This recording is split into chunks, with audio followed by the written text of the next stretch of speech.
Aloha, everyone. Hi, Thomas. How are you? Good. How are you, Jonathan?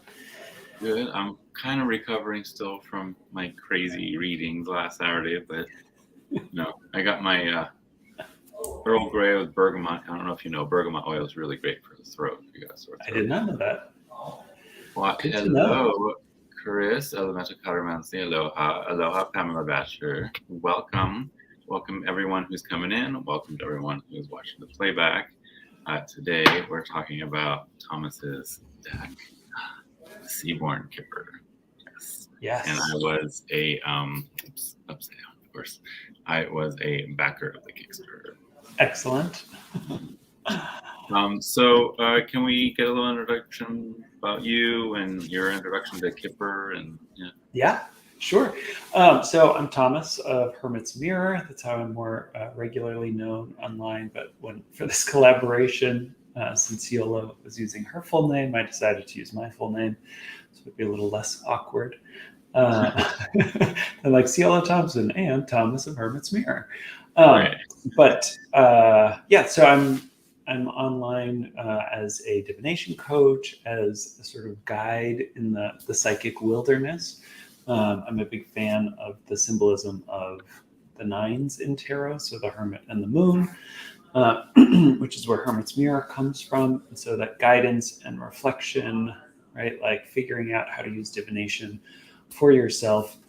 My background is in tarot. I started reading tarot, pretty badly as a teenager in the mid 90s, and then picked it back up 8 or so years ago to get really serious about it and learn more. And then as I did so, I got to meet all of these wonderful people online, right? Because divination and tarot in the mid 2010s was very different from divination and tarot in the mid 90s, thanks to the internet largely. And so, I just learned all sorts of new ways of reading, new methods, new systems like Lenormand, like playing cards, and eventually like Kipper. So Kipper is the newest thing that I have delved into, if you will. And so I learned it about 2.5 years ago, primarily through Tony Savory, the card geek, with her wonderful book on the complete guide to Kipper, or the card geek's guide to Kipper, or something like that. It's an excellent resource for anyone. And I actually have her intro to Kipper videos pinned to the top of the chat here. Oh, perfect. Yeah, she's a wonderful teacher, has lots of great ideas, a lot of rich history. She's fluent in German. And of course, Kipper is a German language divination system. And so there's just not a lot in English. It hasn't picked up the popularity of Lenormand, certainly not the popularity of tarot, but I think it will have its day. I think Lenormand has taken a little bit of time to kick off, but it's starting to gain traction. And I think Kipper last year, this year, next year is starting to get some new decks. So the Seaborn Kipper, as we talked about in the Kickstarter campaign, it has been picked up. So we hope the mass market version is available early next year. But until then, we've got the indie. So right, and I love the indie. Yes. So what would you say is like the main differences between Kipper and Lenormand? So they're both 36 cards, but and you typically read them in tableau as well, right? So that full spread of all 36 cards, that is the standard traditional way. They are very everyday, predictive, fortune tellery styles of reading. Of course, you can adapt systems to whatever sorts of questions you have, however you choose to read, but that is their intended function as originally designed. One of the big differences, I think, is that Lenormand is very symbolic. So you have cards like the Key, the Bouquet, right?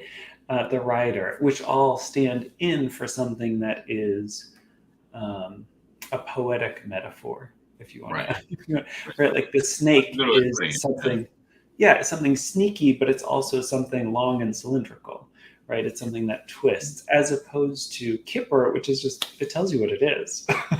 And right. There's wiggle room. There's ways of interpreting that, right? It's not as succinct as some people think, but certainly you don't have to sort of go through that metaphorical layer. Some people think it's more limited that way. If you have a card like sorrow, there's not sort of like a lot to expand upon beyond sorrow, but it also, right, like you don't have to think like, okay, well, the clouds are next to the fox, and so like that's going to be a really tricky, problematic situation for me, and but the fox is on the silver lining side of the clouds, and so maybe it's not going to be so bad, right? It's like, no, it's just sorrow. Like, this is going to be a bad period for you.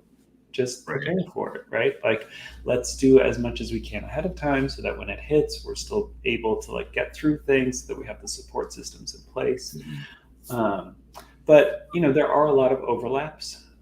So in the guidebook, I talk about there's a false person card in Kipper, which can have a lot of resonance with something like the snake or the fox, depending on which way you want to view that. You have a card, the prison card, right, which can be about isolation, alienation, time alone in your thoughts. You have the Tower card, which some people associate with that in Lenormand, right? So there are these similar concepts because we're working with everyday experiences, and most of us are going through fairly similar things on an everyday basis. There's just less of that layered symbolism. Archetypes. Yeah. And I will say it tends to be more, one of the things that I love about Kipper that was new to me, and I would like to bring it in more, and I bring it in my tarot readings now, but I'd like to bring it more into Lenormand, but is the interactivity and flow of the cards, right? So like there are other characters in your spread. It's not just about you. There are other people in your life who are sort of, making waves, if you will, to go along with the Seaborn language. And when you're looking where those people are in the grand tableau, right? Do you use what do they call like master cards? I know Kelly Fitzgerald does this thing where she does counting by threes, looking for master cards. That's how she uses Kipper. Yeah. I mean, you can bring. Actually, I haven't seen counting done with Kipper, but I don't know why you couldn't. But certainly that is something that you use in Lenormand and playing cards. And so, yeah, you could bring it into the tableau. I haven't done it just because there's so much information that you get out of a full tableau Kipper reading. Like, I don't need more. Right.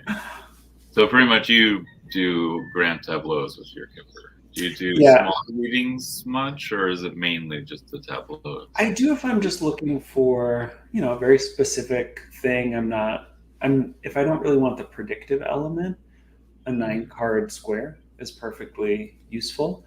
Right? Like I just want to get sort of the overall view of an idea of something of importance, right? Like, oh, I have this big change coming up, or there's, what's going on in my job right now.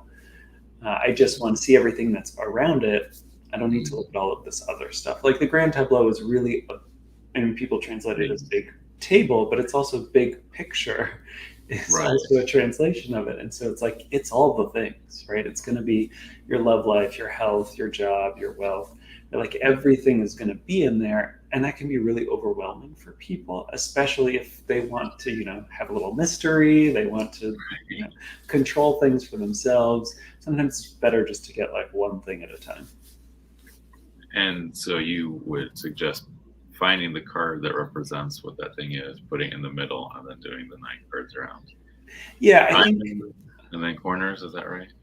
I prefer doing the cross first and then filling in the corners, because the corners are, unless you're working with a specific spread, the corners typically are not as important.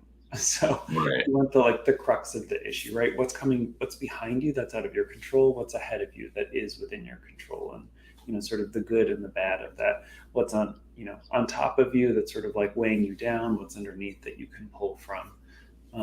Right, and those are sort of the big things, and then the corners just give you a little bit more nuance, a little bit more interpretation.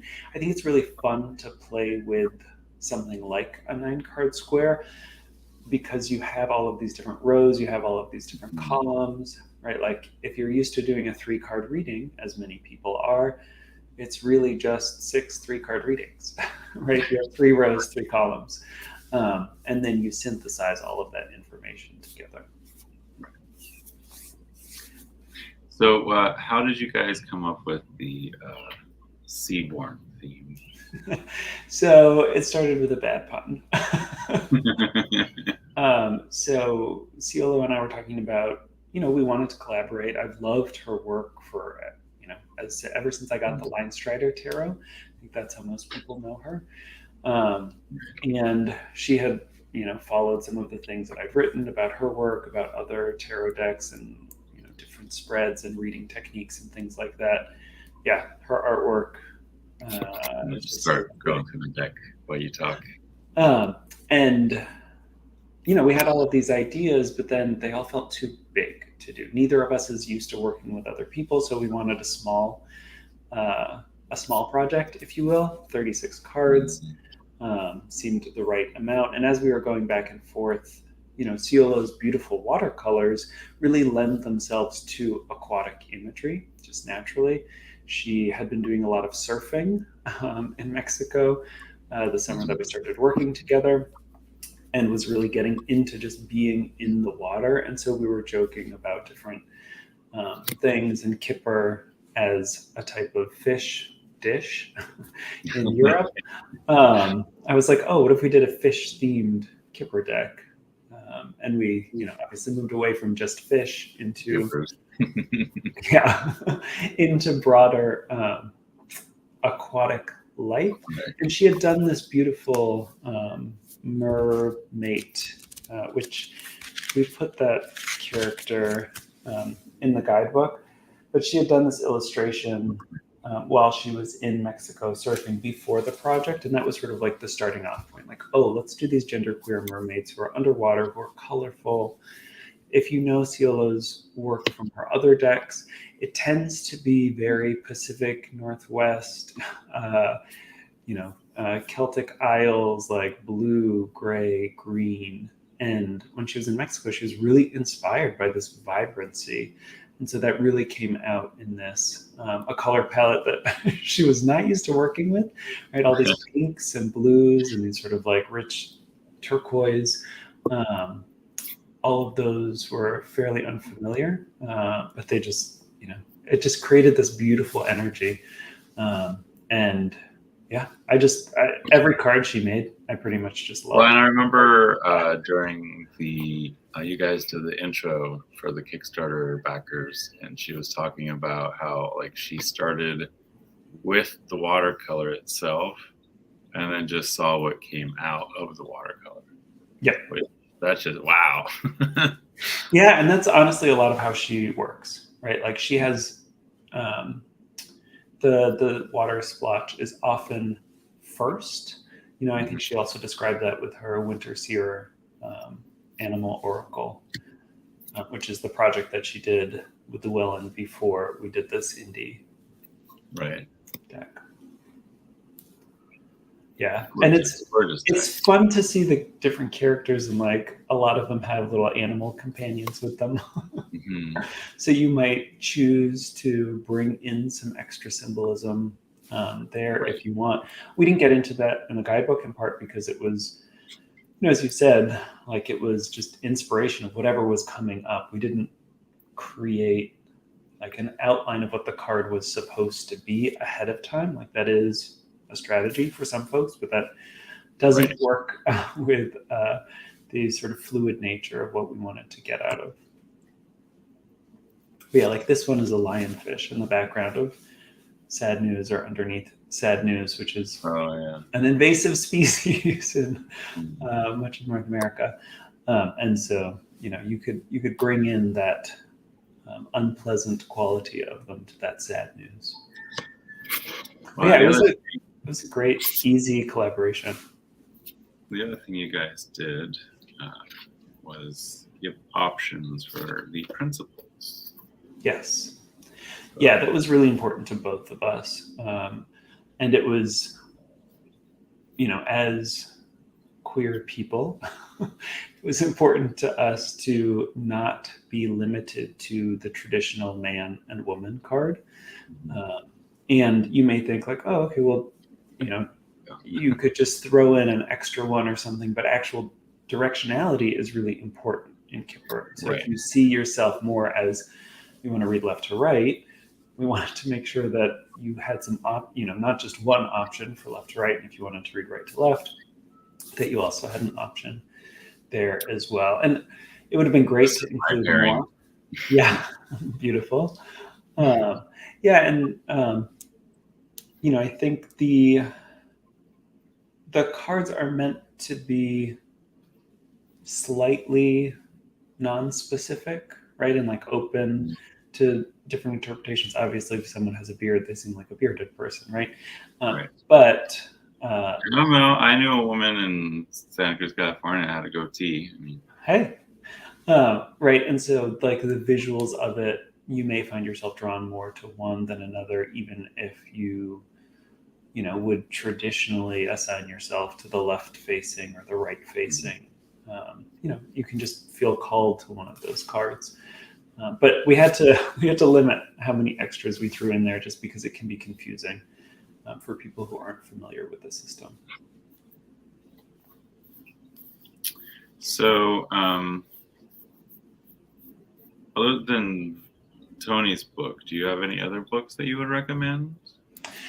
I actually really struggled with finding good resources, which is why we were so excited to create something. I think now there are more decks out than when we started, and so those guidebooks might be useful. But most of the guidebooks that I was working with from decks that I had, and some decks didn't come with any, they were pretty scant. And it was sort of like, oh, just read the title. The title is going to tell you everything. And so we wanted to provide something that had a little bit more nuance, a little bit more of an explanation of like, well, why would the living room mean immediacy, as well as, my internal organs, as well as, the interior of a building. Right. And so explaining a little bit of that without going into like a full reference text, like Tony's book.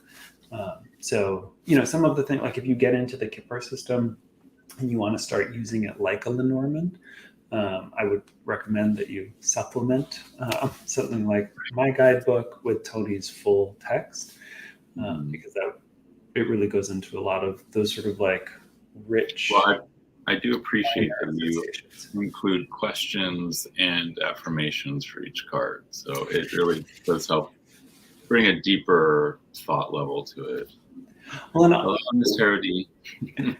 We knew, how is your mug doing, by the way? Are there still sharks in it?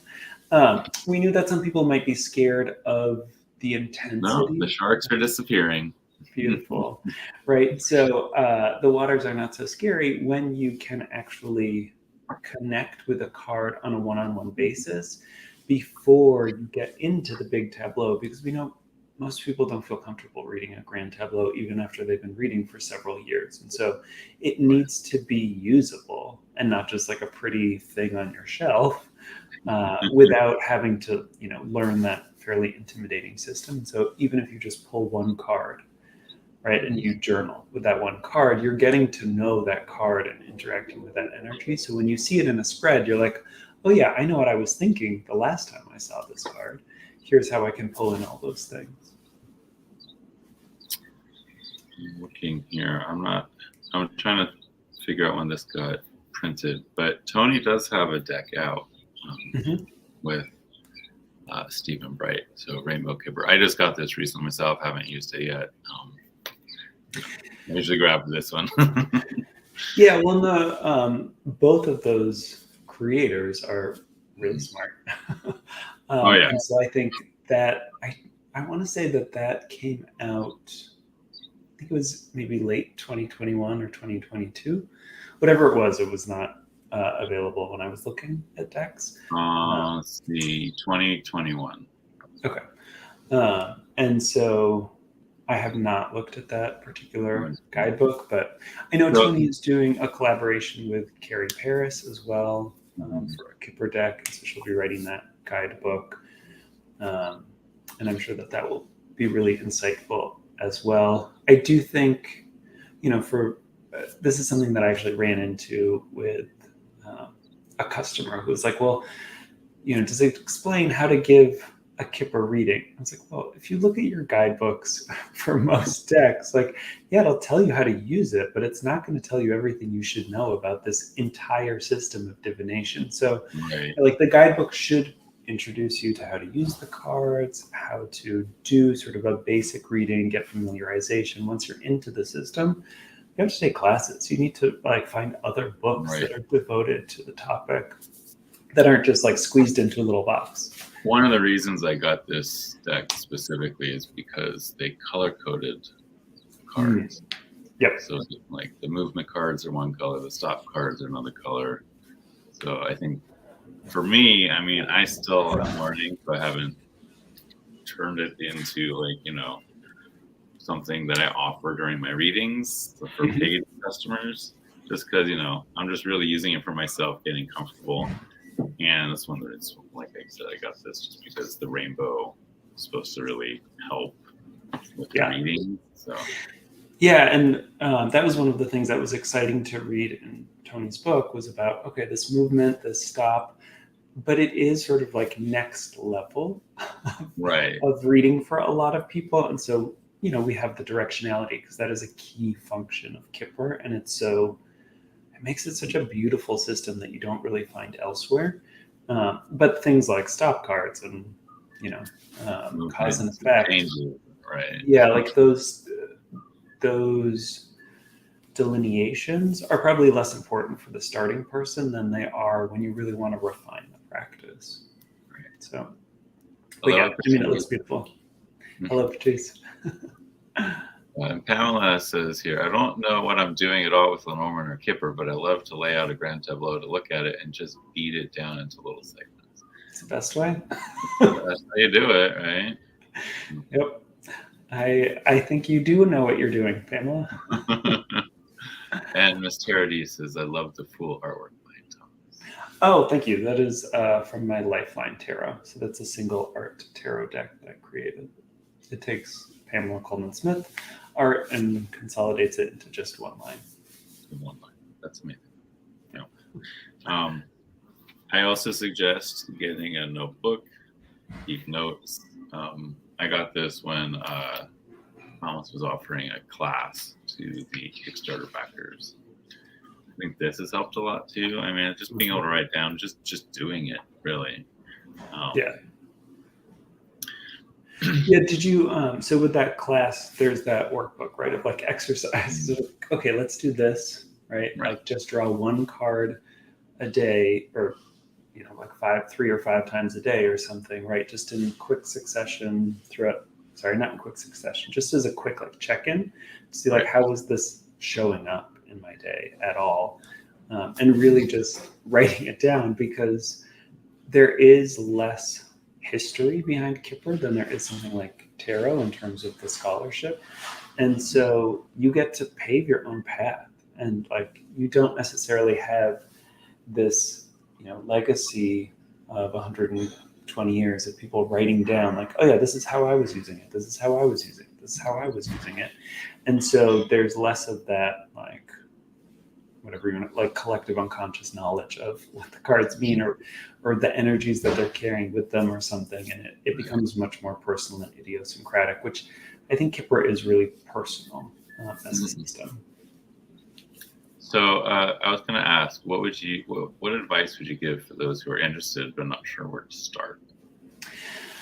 Yeah, so I would start with a single card. If you're committed to, I want to learn Kipper, right? You've got your deck. You don't need to be sold on this idea of using Kipper. I would do single card pulls. It is very not normal.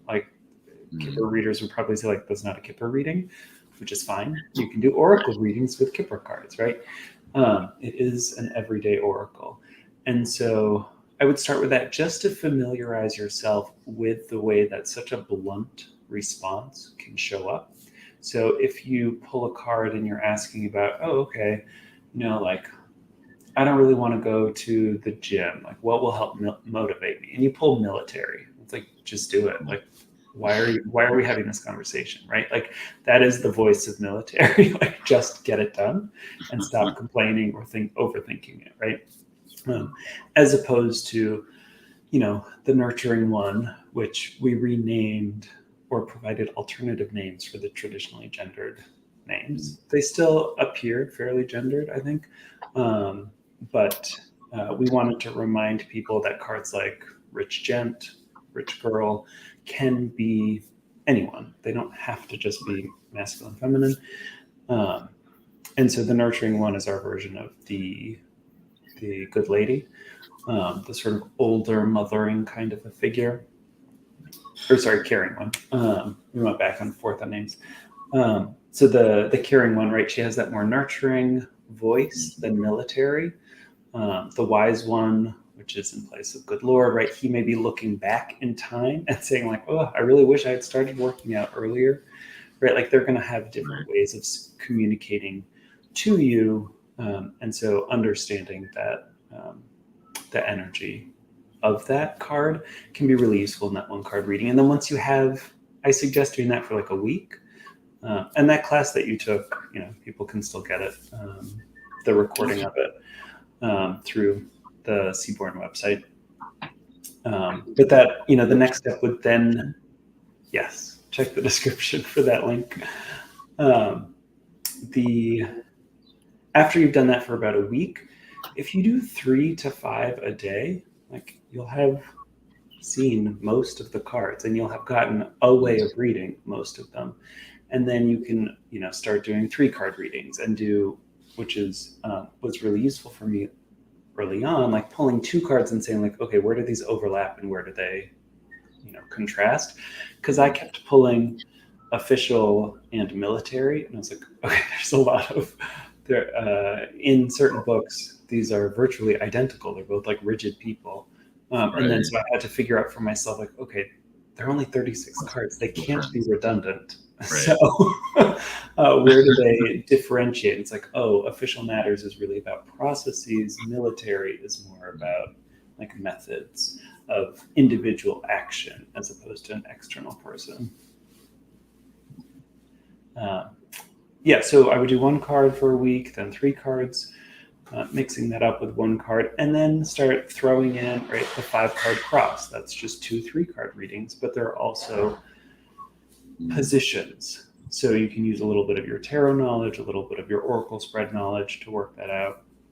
Then you can graduate to the 9-card spread. And then once you know how to do a 9-card spread, the grand tableau may or may not be useful. But at that point, a resource like Tony's book is phenomenal for taking you step by step through a grand tableau. Speaking of, Jane the Seeker says, I'm going to watch back from the beginning. I do Kipper, but it confuses me. This book is invaluable, really. And then I also, at the top of the chat, I pinned a link to her videos about Kipper. So. Yeah, and I think the videos are a really good starting place. I feel like they're a little bit like a guidebook where they'll teach you sort of some of the basics, but something like that book where she'll walk you step by step, and it sort of forces you to journal alongside, like you held up your Kipper journal, something where you're recording your readings, where you're coming back to them and saying like, how did this actually turn out? I mean, that's the only way that you really learn these sorts of divination systems. You need the journal. Specifics. Yeah. Because I think until you do that kind of journaling to see how things show up in your life, you're always going to have very abstract general readings, unless you just, you get psychic insights, in which case, hooray. Right. So if you guys have any questions about Kipper or questions for Thomas about his deck, please pop them in. Jada says, I've never owned a Kipper deck, but definitely want one. So I'm excited. Yes, you should. You should get this one. It's beautiful. I'm not at all biased. Right. So the Seaborn Yeah, currently the indie deck or the indie version is what's available. I sort of suspect it will sell out of the remaining copies by the end of summer. Okay. Which, summer is a good time to have a deck full of mermaids anyway, right? Right. Although I guess if you live in Hawaii, anytime is good. Well, that's one of the reasons why I got drawn to the deck is all the mermaid stuff. Yeah. But yeah, and then I had the link handy, and I think I closed the window. Damn. But let me see. I should be able to grab it unless one of my mods already grabbed it and I can't see because I'm not even in StreamYard right now. Yeah, so our website Here we go. is seabornkipper.com. Oh, I have it from the Hermit smear. That's where I found the link. Okay. Yeah, and seabornkipper.com will redirect to hermitsmear.com. But Seaborn Kipper is easier to remember for those just interested there. No, there it is. Yeah, and Blue Crescent had asked, what's my favorite Kipper card? So in terms of meaning, I would say that, Great Fortune is my favorite. It's sort of the trump card, if you will, of everything going as well as can be expected. The ultimate woohoo. Yeah, exactly. Success in Love is very similar, but it has sort of a quieter energy, if you will. Right. As far as the actual illustration, though, I really...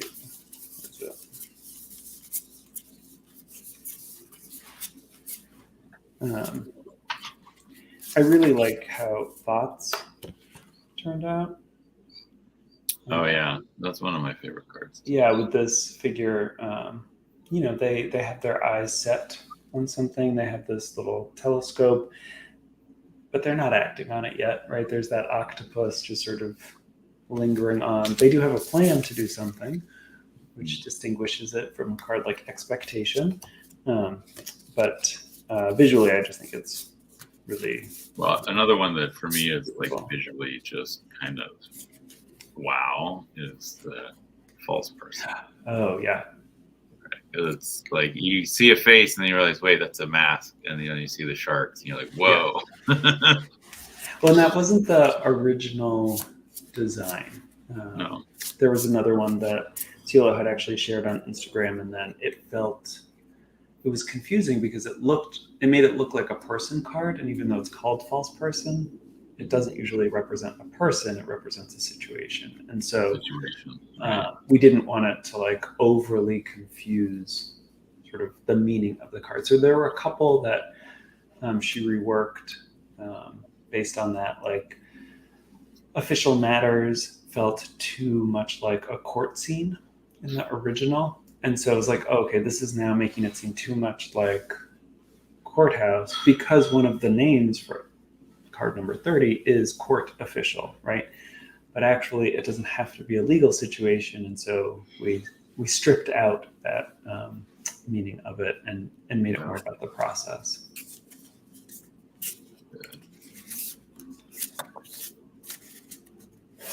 Yes. Yeah. So that was what ended up as the final version. I love it. Like those eels, right? Right. Yeah. They're everywhere. They're wrapped around. Like it feels very red tape, bureaucratic. Right. Because you didn't want it to look too much like the courthouse either. Right. Yep. Because it is easy to, in a lot of traditional decks, let's say, it's easy to conflate those because the card is sometimes called court official. It's like, oh, okay, it's another court. Oh, wow, there's court card. They're courthouse, prison, military, court official. Like, God, are we just suing each other? So we wanted to get more to a core concept if the original title didn't seem that important. This is another one. Yeah. Borrow, just sitting there for so long that the coral is literally growing over you. Yeah, and that was another one that I think sad news may have been what we chose for sad news might have been the original sorrow, and it just didn't feel like enough. So Ciela was like, let me do that one again. And I should say, I also love meeting, right? So this energy of two people coming together. Oh yeah, I have that in my hand right now. I was about to show that to you. But there's the sad news. Yeah. That definitely. So that was the original sorrow.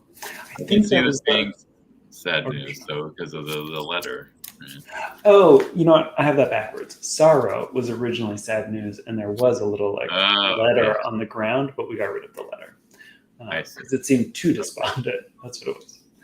Right. When sad news, it's a not new quite sad the experience. level of sorrow. Right? Yeah, it can certainly lead to sorrow, but hopefully you're able to work through it and move on. I love the hand fasting nod in marriage here. Mm-hmm. Pretty. And then this one always makes me giggle. It's sort of like a perverse Little Mermaid with like Sebastian stealing stealing the goods. Yeah. Oh, that's a great. Yeah. So have you? What has been sort of like the biggest aha for you in doing that Kipper readings for yourself? Like, do you see any of the predictive stuff? Are there any cards that show up differently than you expect? Well, I've been really trying that 5-card one more than anything, and then slowly starting to add in the corners. I did a grand tableau, and that kind of, I think I like grand tableaus a lot because it's just like it's all there. You don't have to go looking for it, right? Yep. So I think that was a big aha moment for me. Was like that, like I'm like, okay, I don't know, grand tableau. Okay, let's try it. And I put it all out, and I'm like, oh, okay, I could do this. Yeah, most people will probably never feel ready for a grand tableau, so you just sort of have to like jump in and just see how it goes and be like, oh, okay. Now I know for next time. And again, like record your notes, right? See how things actually turn out. And yeah, then you can refine as you go. You don't have to have it perfect on the first try. For me, I think the thing that's the hardest is trying to decipher what the card means depending on where it is. That's the thing that I'm still like getting a handle on. Yeah, I mean, I think looking at sort of like what's feeding into it, potentially, right? Like that flow of events. And it could be that it's just sort of like, oh, it's there. It's just this moment of whatever. Because most people should not read every card in a grand tableau. Like you can, but it's overkill. Right. There was certain things I wanted to see, and I zeroed in on that, and then just looked at the cards around that.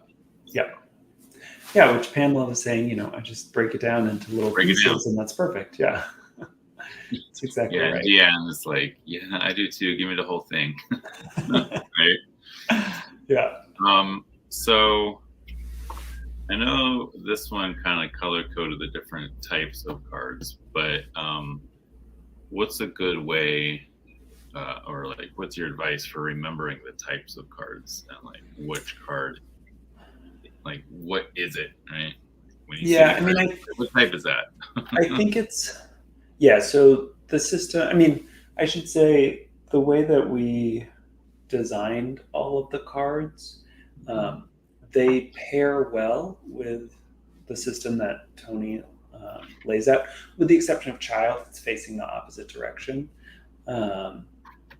just because we like that composition better. But we made the intentional choice. Like, Tony's done great work in teaching people how to use this. Like, let's go.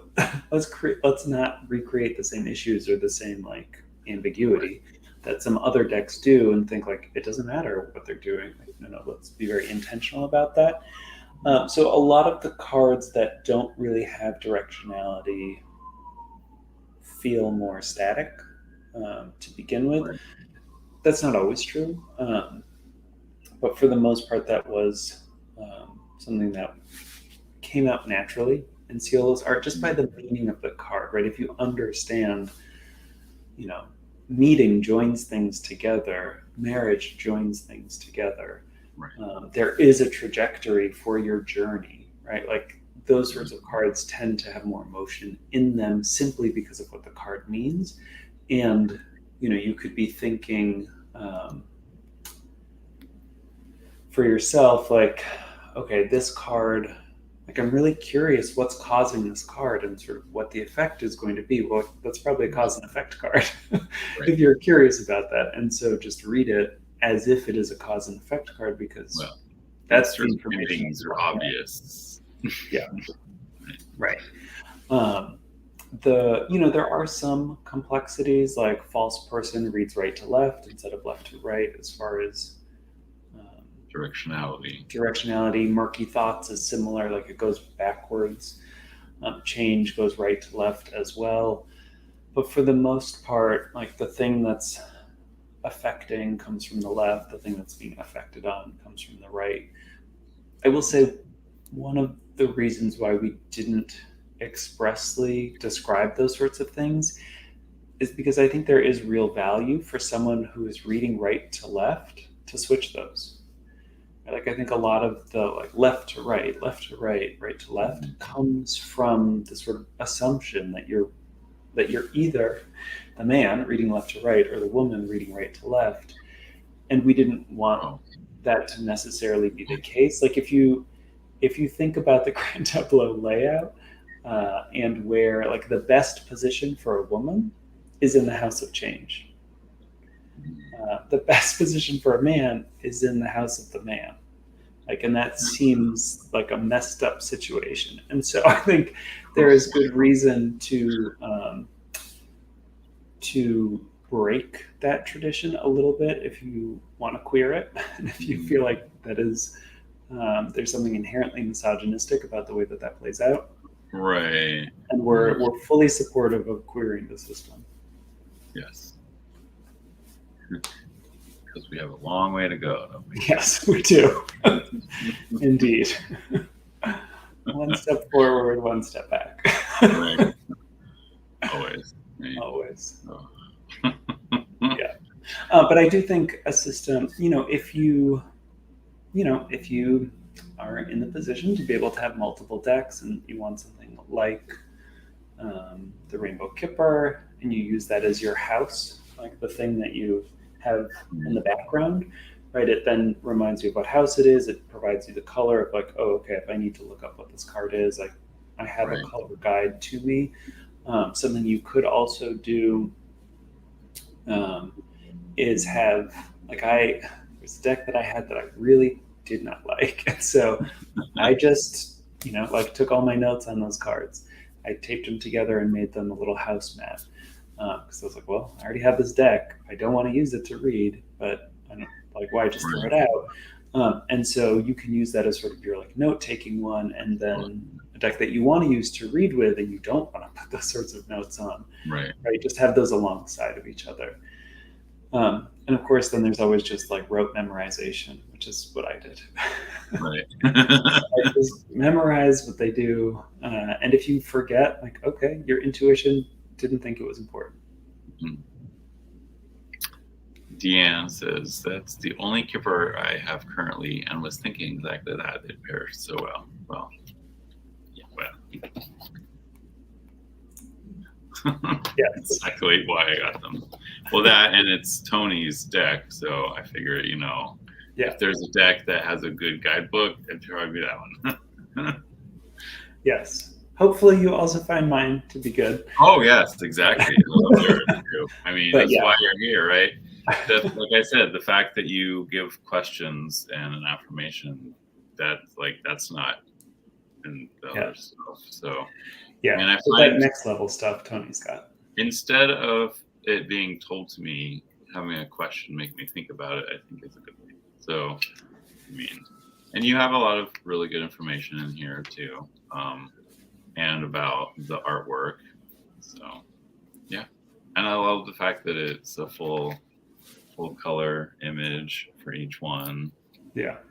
And that you guys threw in some extra art in there. Yeah. Well, it was, Seal had a lot of inspiration. So I was like, oh, let's see where we can squeeze in as much of this as possible. Right. Oh, it's not often you get a little book like this in full color, so I do appreciate that. For sure. Yeah, we really wanted to create something special, right? So we had this little insert so that we could make the book a little bit bigger. The book is smaller than the box, which was a communication error. After we changed the box dimensions, we forgot to change the book dimensions. But it's easy to get the book out of the box. Oh, it's so easy to get the book out. It's just pop it right out. Yeah, I actually thought that was intentional because it is so easy to get the book out. Not the original design plan, but I do like how it turned out. We just wanted something, if you have a deck, little accidents, right? If you have a deck that is bridge size, having a book that's bridge size makes it really hard to read unless it is a very skimpy book that you can, staple bound. Mm-hmm. So, which that's, we didn't want to have either a book with microscopic font or very little content. Right. So, let's just make the book bigger. I appreciate what you did too. It's a great book. It's a great system. Happy little accidents with the book size. It makes it really easy to get out. And I like the idea of using this as a grand tableau, tabletop. It's just Stephen's usual silhouette vibe. I can see reading with this with his tarot deck too. Oh yeah. Yeah, and that's one of the things that I really want to encourage people to do is to mix and match these systems, right? So, if you have the Rainbow Kipper and is it the Outsider Tarot that he did? The one that was the but it's a similar silhouette one. Yeah. Something like that. Right, but that's a great invitation to work with both decks simultaneously, not necessarily to shuffle them together. Spirit within. Thank you, Dan. Oh, thank you. And then you can learn a lot from these different systems and how they work, and then apply them to other card reading systems. It's not pure, it's not traditional, but who cares? Right? If one of my favorite readings with tarot is a 9-card reading, kind of a merge between a Kipper 9-card and a Lenormand 9-card and my own thing. And but it's because I took a Lenormand class and started learning Kipper, and then went, what if I put this stuff into the tarot side of things? Yeah, I love mixing and matching. Yeah, and it forces you to think differently about the cards, right? Because if you know that you can find your lost keys with a Lenormand deck, why can't you do that with a tarot deck, right? And so what is it that could give you those kinds of clues in your tarot deck or in your Kipper deck or in your Oracle deck, right? What I think so often it's easy to poo-poo specificity because it seems too fortune tellery, right? And we worry about being wrong so much that we don't worry about what does it make possible even if it is wrong, right? If it's not, the person who we end up meeting at the bar has brown hair instead of red hair, you still met them at the bar, right? You made yourself open to that opportunity. Who cares what color their hair actually turned out to be? Right. Deanne says, I love mixing and layering.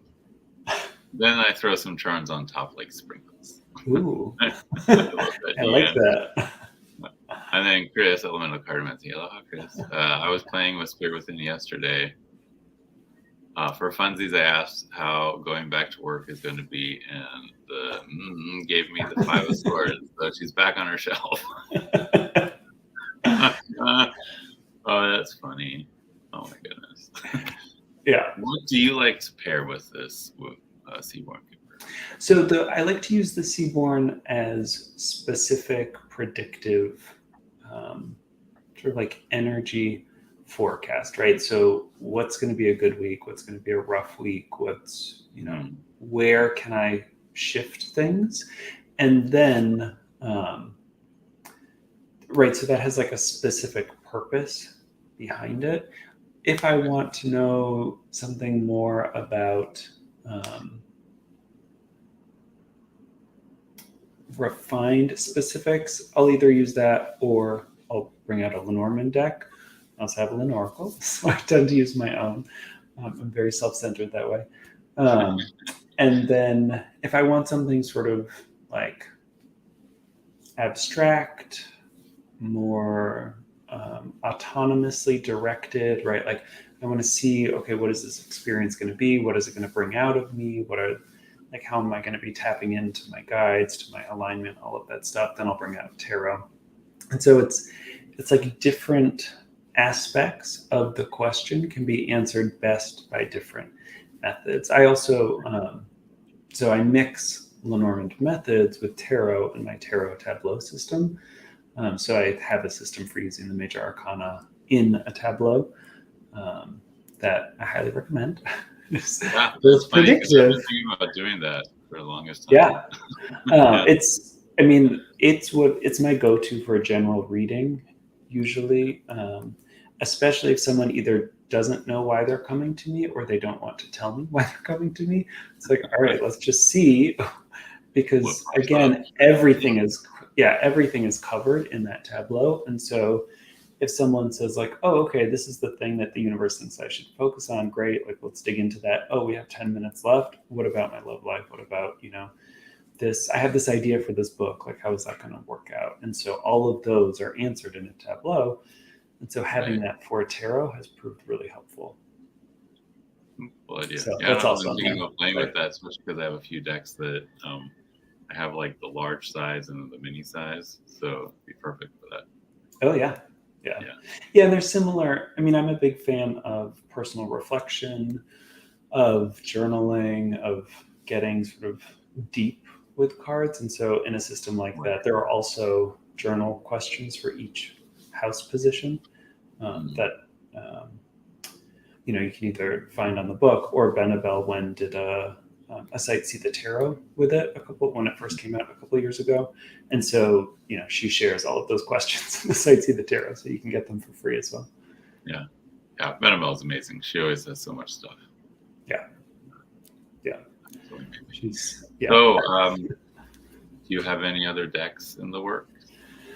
Well, so I just closed out my the color version of the Lifeline Tarot. So that's the black and white illustration. The color one, it had been a year since the Kickstarter ended, so I was like, let's call it. So those are sort of, the regular Lifeline Tarot, which is this little pocket one, bridge size. Yeah. And then the Lifeline Lenormand, which is it's not this enormous. It's just a giant box so that you can have a large guidebook. The deck itself is bridge size as well. Okay. That one I love. It hasn't gotten as much traction because Lenormand sounds ridiculous, but it's Lenormand, Oracle, and playing cards all together. Right. And so I'll probably spend some time focusing on. You were just ahead of the curve. That's all. Yeah. Because they're coming out now. Yeah. But I do have a sigil-inspired deck that I'm sort of working on little sketches for, where, for those who are unfamiliar with sigils, many of us create them by pulling the vowels out of words and then reducing the remaining consonants to just one instance of that consonant and then creating a design out of those. And so I, for like the High Priestess, where you have the H, the G, the P, R, S, T, but then I also have like intuition and mystery and secrets. And so those letters feed into it as well. And then I want it to look a little bit like something familiar to the RWS, since that is popular, but not exactly like that. So it sort of has similar shapes or ideas visually. So there's sigil illustrations, so sigil illustrations. So that's one thing that I'm working on to go with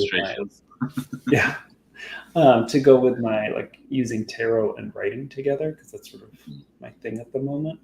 But then I do have a bunch of more design intensive things that I want to do. That there's, I am an artist, but it takes a lot of time to do good art that is not line work, or is not just line art. And at the moment, I don't make time for it. And so they sit. Dan says, yes, blended multi-purpose is the thing now. You just need to just push it one more time. I'm good. Yeah, right. Yeah, I wanted to make sure that people who wanted the color version of the Lifeline Tarot saw it more. So I was pushing that for a while. But yeah, now it's time for the Lenorical. And there's all the decks. Oh yeah, thank you. And so on my Instagram, I'm starting to share reels of the sigil illustrations, just to like slowly roll that out. And if you aren't on Instagram, Hermit's Mirror. Yes. Hermit's Mirror. Exactly. Yeah, cool. I think and those also show up on TikTok. So it's like you have to be on all the things all the time. I know, all things. And doing it all. Multi-purpose. Multi-tool. Multi-pass. Yeah. Perfect. So next week, I will be having Jackie Levine here to talk about numbers decoded, cards unfolded. So fun. Currently, this book is only available on Jackie's website, jazzphrodite.com. Oh, cool. This is an amazing book on numerology. She covers both systems of numerology and then goes into cardology as far as like its connection with astrology and stuff. Oh, nice. It's quite the hefty book. So I'm looking forward to touching bases with her, because truthfully, I'm still working through the numbers. I haven't got to the cards yet. You should ask her if she has any insights onto Kipper numbering, because it seems arbitrary. It seems arbitrary. Okay. Good. I'll ask her. There is room for numerology analysis of Kipper that I think requires an expert. That's another rabbit hole to go down, right? Yep. Well, thank you so much, Thomas, for being here. And thank you, everyone in the chat. Thank you, everyone watching back. If you have any questions, pop them in your comments down below. Maybe we can get Thomas to come back and answer. Maybe. For sure. Yeah, happy to do so. Cool. Thank you so much. Thank you, everyone, for being here. Thank you for all my fabulous moderators for everything you do. Aloha and hui ho.